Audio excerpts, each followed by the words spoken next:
চলে এসেছি আবারও মিনি একটা ব্লগ নিয়ে। তো নাইকা পিঙ্ক সামার সেলে কী কী কিনলাম, নিয়েছিলাম হচ্ছে একটা ভার্জিন কোকোনাট অয়েল ছেলের জন্য, আর দিয়েছিল এই নাইকা লোশনটা বার্থডে গিফট হিসাবে আমাকে। আর বেলা ভিটার এই পারফিউমের কালেকশানটা অসম্ভব ভালো। আরেকটাও পার্সেল বক্স ছিল, এটা তো খুলতে গিয়ে আমি হাঁপিয়েই গেছি। যাই হোক, কী কী নিয়েছিলাম সেটা তোমাদের আবার দেখাই।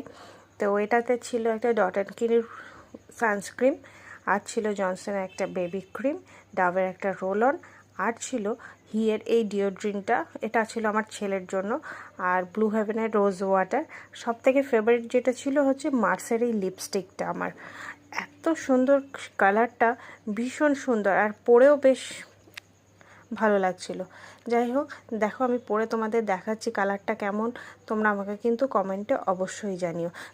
যদি শেড নাম্বার জানতে চাও আমাকে কমেন্টে জিজ্ঞাসা করো, আমি অবশ্যই জানিয়ে দেবো। তো ভিডিওটা কেমন লাগলো জানিও, লাইক কমেন্ট শেয়ার।